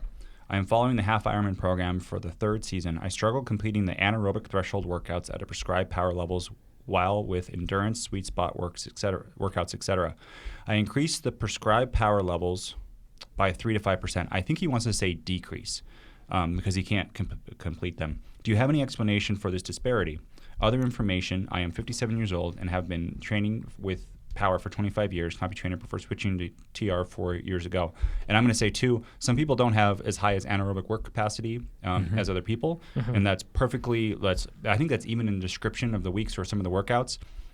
You can turn it down 3 to 5%, and especially as you get older, you might not be as good at anaerobic work as you were when you were 22. So yeah, a little bit of tweaking is in order when you get into those really high intensity efforts. Yep. Yeah. Mark says, I have 2 questions. If time is limited but effort is there, should I stick to base sweet spot low volume or do 3 sweet spot high volume workouts? And 2, where are good places to buy secondhand bikes? Let's do the secondhand bikes. Jonathan, do you know any place to buy secondhand bikes? Yeah, internet. If you go to Pink Bike for mountain bikes, it's a great spot to get them. And then if you're looking at bikes other than that, eBay is a pretty darn good resource to find bikes like that. Cycling Tips has Bike Exchange, but I haven't seen a whole lot of stuff like spread out locally. And Facebook Classifieds, man, that's a bunch of stuff. That has a lot of stuff. Now, but please check your VINs whenever you buy a bike. Check the VIN beforehand because you might be buying stolen goods, which is a bummer. But if you're talking specifically about buying used like secondhand tri-bikes, there should be a huge outlet for that, because I think a lot of people buy a tri-bike and then they end up needing to sell it off because they either find something that fits better or something else changes. I don't know. I mean, does Slow Twitch have like a... They do have classified at Slow Twitch. Yeah. But another great thing is I would get on the mailing list, or at least tell. So every year, the local teams, especially local high-end teams, they're usually getting deep discounts on bikes. Yeah. And so I know here in Reno, so there's a set of people who buy the best bike each year, and then at the end of the year, they then sell their bike. Yep. Also, pros do this. They're allowed to sell their bike. My wife, we bought her tri-bike has won like 4 Ironmans because we bought it used from somebody else. And you can get a top-end bike for a big discount by buying it from the local top-end people who are getting their own discount on bikes. Yes. So if you can get in touch with them, or like tell the list, hey, I'm looking to buy this size. Does anyone want to sell? Especially at this time of year when the new bikes come out, because they're putting in their orders, right? And even if you do it too early, that's even better, because they'll say, oh yeah, in 3 months I'll sell you this bike. I'm one of those people. I just you don't sell your bike each year. Bikes, but yes. Yeah, you sell your bike each year. I sell my bike every year. Yeah. And then the first one, so I think what Mark is asking is, should I do the sweet spot low volume, which is 3 workouts, or do 3 sweet spot high volume workouts? The difference in that, Chad, is sweet spot high volume workouts are going to be a lot more time. Yeah, they're entirely sweet spot, and they're high volume. Yeah, I mean, they're long workouts, and they're really looking not so much to build FTP so much as to reinforce it. So it's a question of, have you built yourself up, your FTP, to a point where you're looking to grow the time you can spend at FTP, or are you looking at elevating FTP? Well, it's still going to be how much stress you can take too, because overall, instead of being a 60, and a 90, it's probably going to be jump. like a 90, and a 2-hour workout. Big TSS jump, big just stress in general jump. In general, if I was his coach and he could take it, let's say you can only work out 3 times a week, but I can take the extra stress, I would do 3 sweet spot high volume workouts. Big ones, yeah. Yep. Like the biggest ones of the week, right? Yeah, assuming you can do it. And pay attention to it, because you may be able to get through the first week. Second week might start to drag you down. Third week might crush you. So pay attention to how you... Yeah. Again, looking at the history of my training, that's also happened many times. Or I get sick. And it doesn't mean you can't do it either. It just means that instead of recovering every 4th week, maybe you recover every 3rd week. Either way, the performance trajectory should be an upward one. Keep improving. Alex asks, is it hard to do a sweet spot training on a low-carb diet when aiming for weight loss? Yeah. Like very, really, because sweet spot is at least evenly, if not higher, in glycolytic in terms of what you're metabolizing. There's a fair amount of sugar being put to work there. Yeah. Whether aerobically or anaerobically. And I would, Alex, I think you asked a question too about doing like a ton of low volume work ahead of time. I think you could probably do it with you could eat some sweet potatoes and stuff, get those sweet spot workouts in, and then still have a caloric deficit for the day and lose weight on sweet spot. Oh, absolutely, yeah. Up your FTP, so you're burning more calories per hour all the time. Yeah, when we talk about gradual weight loss, you're only looking for like maybe 300 to 500 caloric deficit per day. You can absolutely make that happen on a sweet spot. Just fuel for the workout, and then during the rest of the day, just see to it that you adhere to that deficit. I'm not going to let you jump in yet, because Kevin, he said, I just don't want to bring this up again. Yeah. Kevin says, I lost state TT by 0.25 seconds once. And I thought about where I could have made it up many, many times. That's got to be like when the person says go, right? Like if they are 0.25 seconds off saying go. It could just be like 10 seconds worth of complacency, 5 seconds, where you just aren't really focused on the task. Maybe you're, I don't know. A drink of water. You hear a sound on your bike and you're looking at your tire. I mean, so many things. You look over to the left once with your aero helmet, 0.25 seconds. That's painful, man. That's a drag. Kathy asks, any body scan updates soon in January? She also asks, How do each of you measure your total TSS for a week when you use TrainerRoad and outdoor workouts? Whoa, that's a good question. I use an unreleased product to do that. Yes. So just wait for that. Stay tuned. What was the other question? I wasn't laughing at this question too. I was laughing at what somebody else wrote. What was the other part of that question? From Kathy. Oh, is body scan updates coming soon? Yeah, we're gonna do it right after January 1st. Yeah, it's an appropriate time to do it. Yeah, and basically to get a baseline. Mm-hmm. Yep. Yeah, kind of like hopefully our fattest. See how bad winter hit us. Yeah. Exactly. Yeah. James says hair report. Nate 9 out of 10. Jonathan 7 out of 10. Chad did not start. Yeah. DNS. Mine's a little rough today. Let's see. Where do you get one of the hats? Come to our office. We'll give you a hat. Yeah. Yep. When they're not for sale, and the reason why we don't do kit for sale is we're a smaller company, and the amount of effort that it takes to have like a store, returns. And I know you could do drop shipping and stuff like that, but we just have to focus on building great software rather than making and selling merchandise. It's not even necessarily about being a smaller company. We just focus on what we need to do best. Even if we're twice the size. Strava got rid of their store for the same exact reason. They used to sell a bunch of products, and they got rid of it because it was such a hassle. Yeah. It's a really costly thing to do, especially when you should be first and foremost a software company, and you're allocating resources over to that instead of building a good app and building good training tools, everything else. And the argument against it is, well, it's marketing. It is. We'll just give it away though too. So if you see us, hopefully we'll bring. Maybe when we go to Kona this year, we'll bring a bunch of hats and stuff to give away. Yeah. Alex Martins asks, how long before the workout should I fuel for it?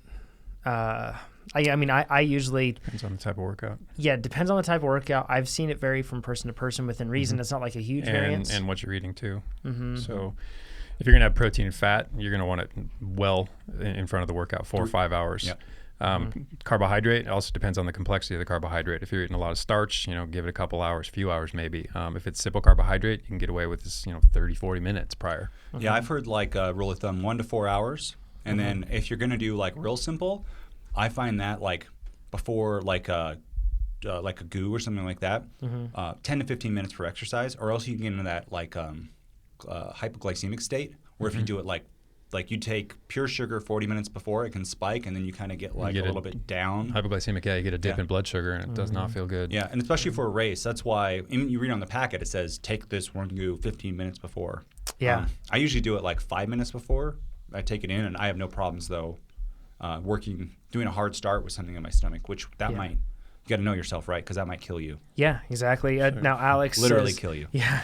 Alex says this is for sweet spot work, and I think a common misconception that I see with a lot of people is they think that sweet spot is, really easy stuff, but those workouts can be burners, man. They can be sweet spot's rough. Metabolically demanding, both in the fat usage is there and the fat's on your body. So even the leanest athletes have enough fat to get through just about any workout, but in terms of carbohydrate, you have to be locked and loaded. Dinesh says, can you guys release TrainerRoad app for Apple TV? Sorry, that's not on the roadmap. It's just we already have 4 platforms, and that was hard enough. And I just want the company to focus more on some of these new things we're doing rather than getting on more platforms. My mind is everyone has. Personally, I prefer if everyone's on iOS or Android, but then everyone has either Mac, PC, iOS, or Android. Pretty much everyone. If you have an Apple TV, and you can AirPlay. Chances are you have one of those. Yeah, exactly. And you can AirPlay to Apple TV, which is what I do often enough. Yeah, that's what I do. So,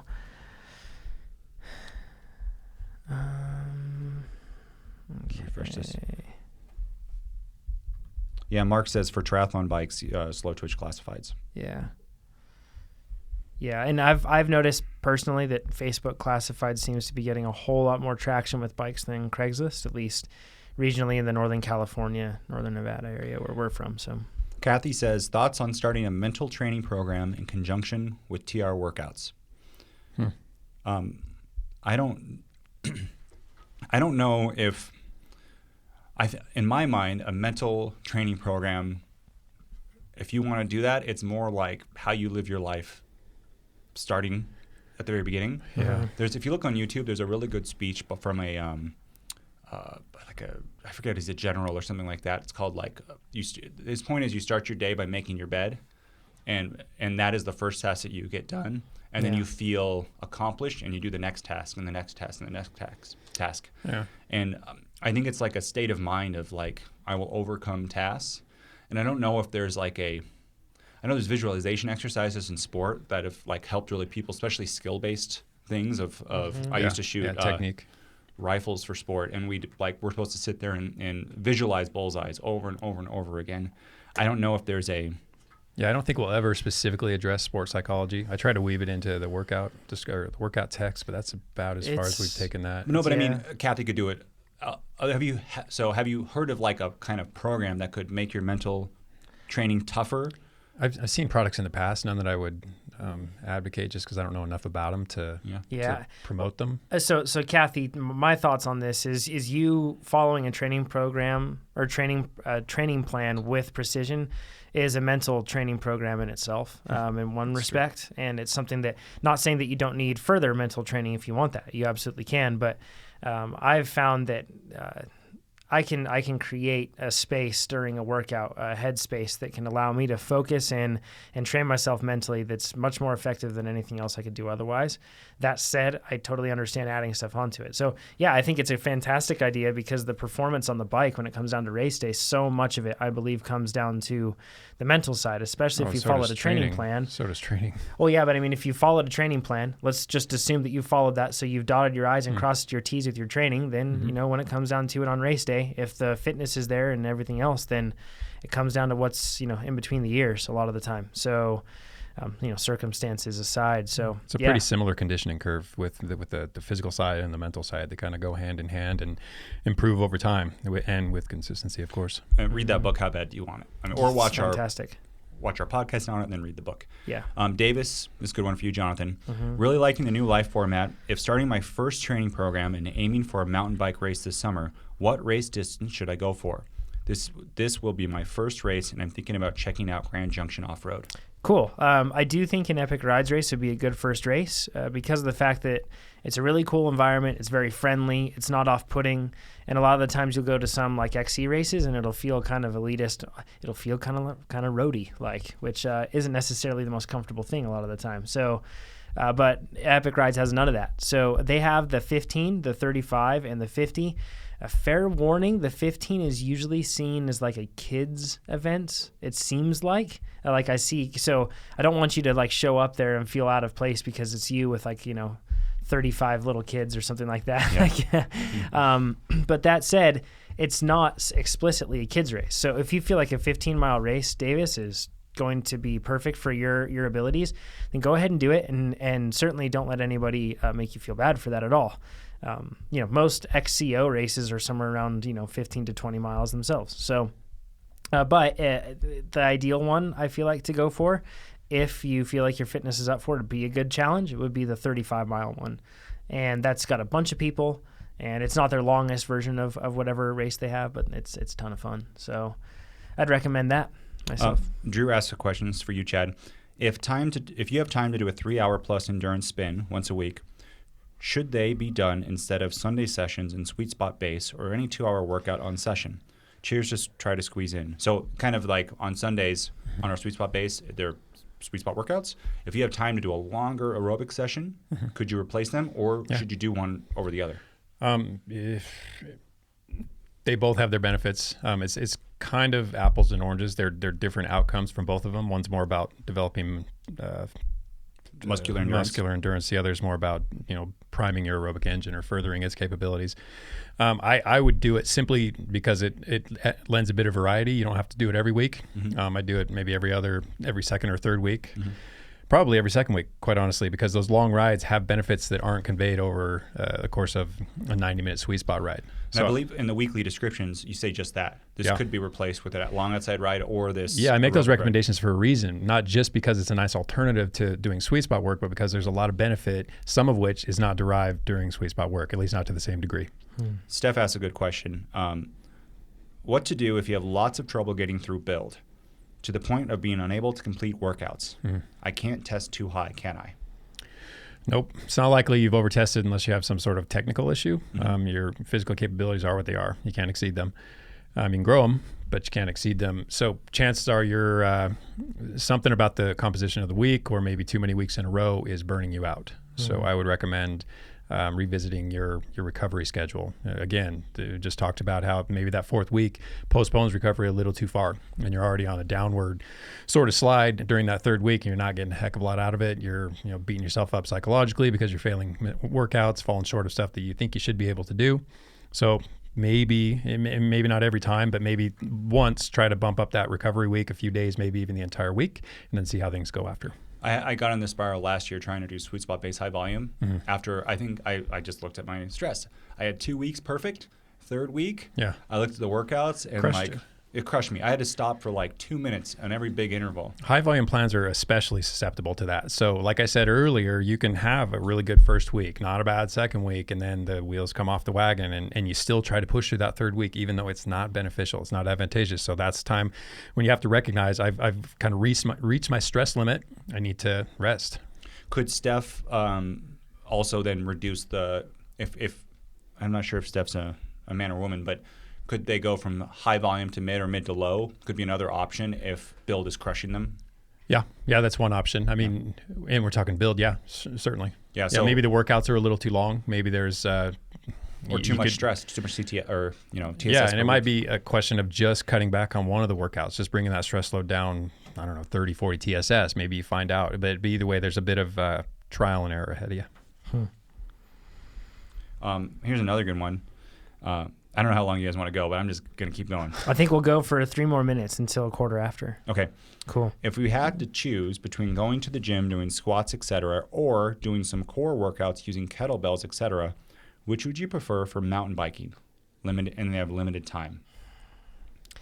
It's tough. In addition to training on TrainerRoad, using a training plan? I'm guessing they're training for mountain biking, and I guess it really would say, like, if you have limited time, Jonathan and Chad, for mountain biking, what would you do in the gym? Yeah, what are you trying to improve, though? Is your body as a unit weak? Do you need to improve explosive strength? Do you need to be able to...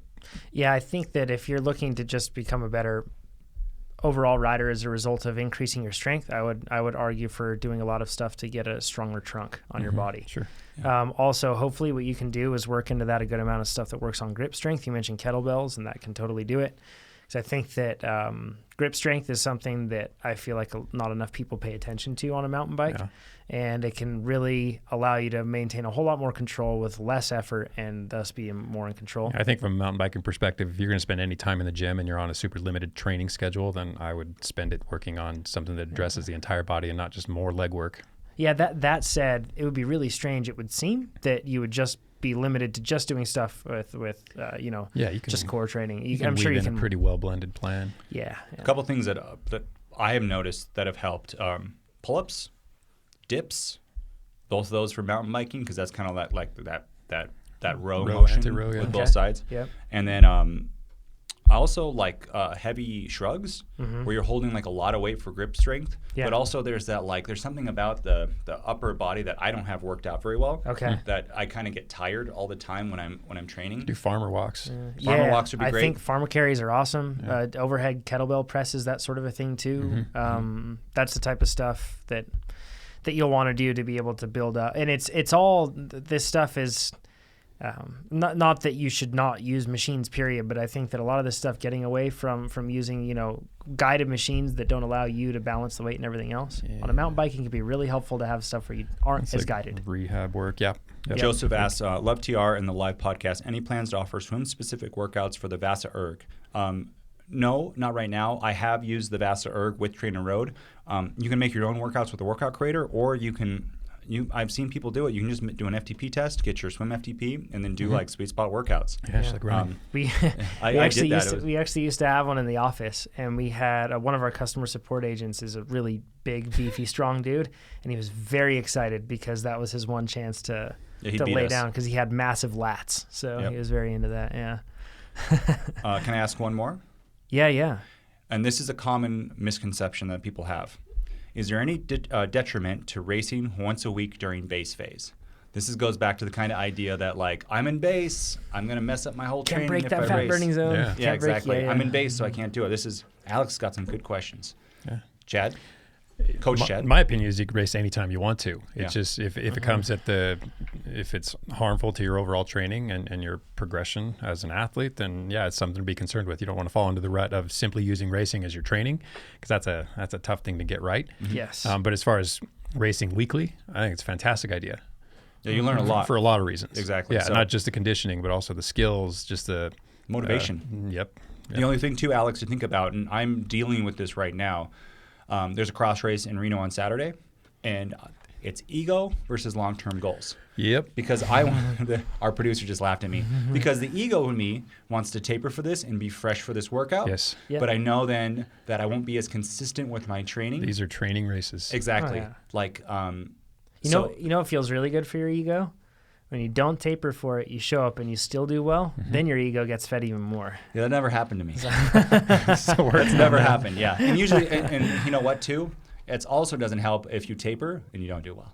And you're like, why did I taper? Then it's even worse. But I think There's no tapering in base phase, just so we're clear. in general in life, I think exactly. that's a good point. Yeah. Like, don't taper for a race. No. Or one. So what I've done on this one is I've just rearranged my schedule to have a little bit lighter work before the Saturday workout, Sure, and that's then I'm gonna fine. have a big workout the next Sunday too.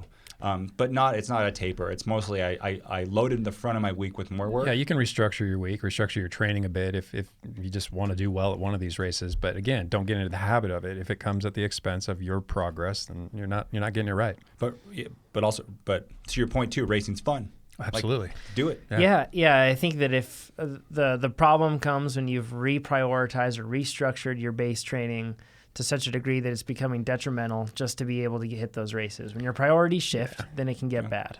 But you could, too, if you don't have an A race and you just want general fitness, Sure. and you're going through the whole year, Yeah, and you but- just want to do a bunch of races Yeah, because they're fun. that's a valid argument. But Yeah. within let's be If realistic you're doing here it for a strictly bit. for the fun, you're not really concerned with your Yeah. conditioning improving. I mean, maybe those guys are out there. You're on the wrong podcast. Let's be realistic though. We're all type A athletes, and when you go out there and race, I think that there's an expense that I consider when I race. So I have to, as Chad famously has stated, I have to shift my objectives. When I go into these races, I can't go into those races and have any type of a goal to do extremely well or anything else like that, because what happens is I'll become disappointed with that, Yeah. and then I'll shift my focus, I'll shift priorities to then amend that rapidly. You and gotta that's not have the time to fitness, do though. it. Exactly. Well, I yeah, mean, you got to that's have just the fitness to thing. have fun. No one's going to go out week after week and get their butt handed to them and call that fun. I mean, Hey, it stops being fun when you I get agree beat. with that. I don't know how many times it takes you, but agree with that. eventually you're going to cave. So yeah, like I'm all for racing at any point in the phase that you wish to do it. I'm all for that. I just think that I've seen more people say, yeah, it's cool. I'm just showing up for fun, or I'm just doing it. And in the moment, the fact is it's not, and it starts to shift their objectives and they start to change things and think, yeah, maybe I can actually peak for the race. It's 3 weeks away, and you're nowhere close to peak fitness. Just be patient. So as long as it doesn't shift that part, yeah, it's good fun. So Cool. Play. I think that covers it. Cool. Thanks, everyone. Thanks for Okay. joining Yeah. us. Good Thank you. questions. We will chat to you all next week, same time, same place, and with a better AV setup. So Do you promise? Depends Depends on shipping. Jonathan Yeah. promised. Don't promise. It's out of my It's control. it's I not in can't our do control, that. All right, we'll talk to you all next week. Bye-bye, everyone.